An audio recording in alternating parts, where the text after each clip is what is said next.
here with Madame Ximon, one of the organizers of this year's TempleCon 2010. Welcome. Thank you for interviewing with us today.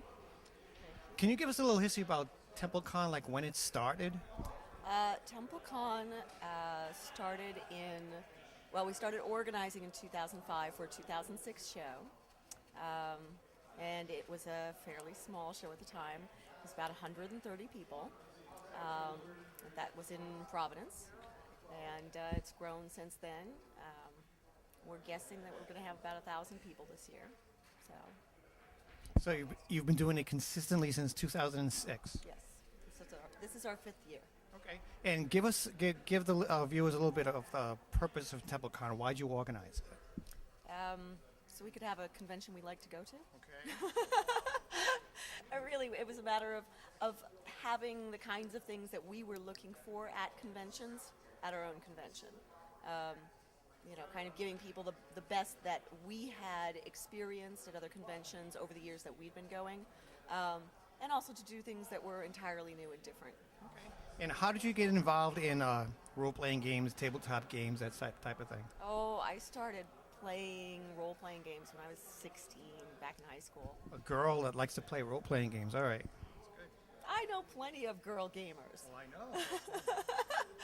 There are actually a lot of girl role players that I know. In fact, my initial group was composed of literally 50-50 men and women. Really? So, yeah. Brown Science Fiction Club years ago used to get together on Saturday nights just to play things like Star Wars and Shadowrun and those particular games. Those are good times.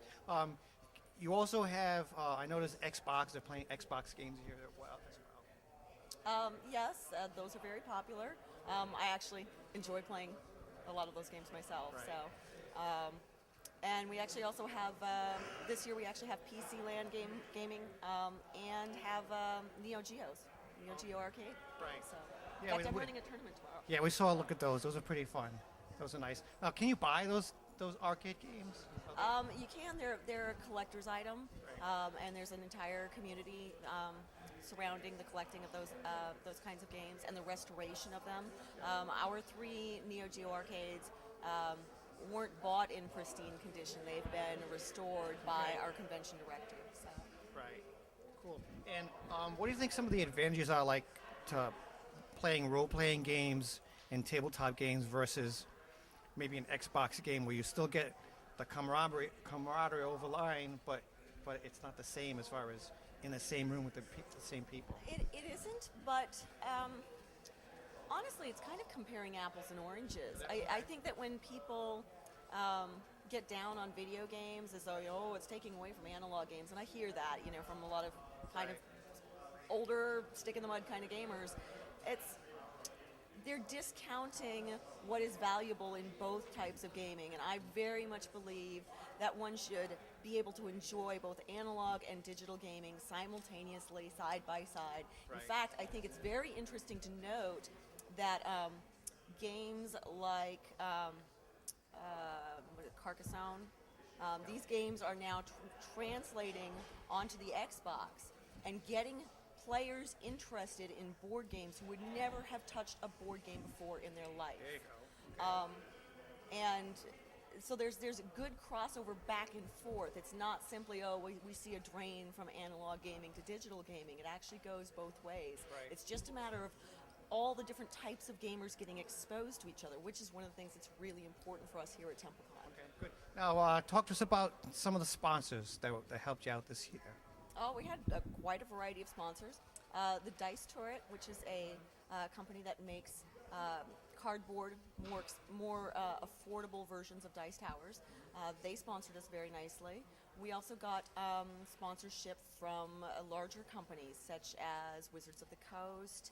Nice. Cooler Master sponsored some of the land gaming events. S&K sponsored our Neo Geo events. We got sponsorship from Privateer Press, huge sponsorship from them. Good. Sponsorship from Unhallowed Metropolis, who had their premier gaming event, their LARPing event here. So we saw quite a lot of wonderful support from our sponsors this year. One of the nice things I noticed about this convention is Calvin and I walked into a room where if you did not bring a board game with you, you could actually pick out one of the older type board games get together with a few friends and play with it, play with that particular game. Is that something that's been going on through all the TempleCons, or how did that start? No, we started that last year. Our first TempleCon only had a little bit of board gaming. The second year we had some, but still not a lot. And one of the game masters who ran board gaming in our second year is a very good friend of mine who said, I think we could do something more with this. So the next year he got some friends together and they brought more board games.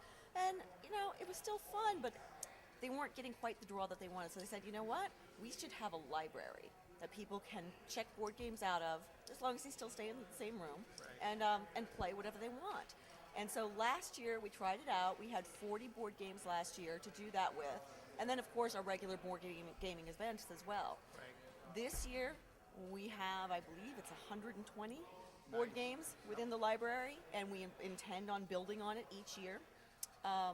And it's proven to be a very popular feature of the convention. Yeah.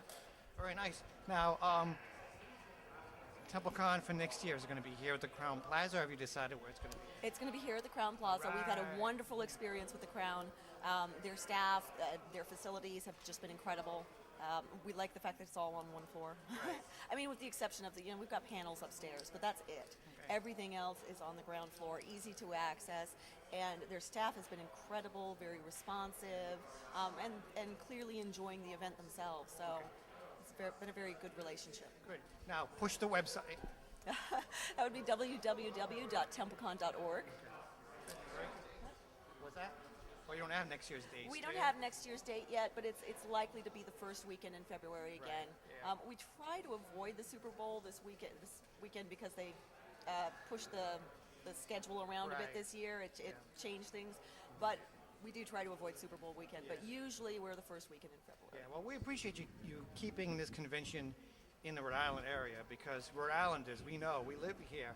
You need overnight reservations if you're going to go out of state. It's pretty sad. So it's nice to have conventions like TempleCon and others that are actually staying put, and it's easy access and people can go to it and take advantage of it. So thank you very much. We appreciate it. Very welcome. All right, thanks for the interview too.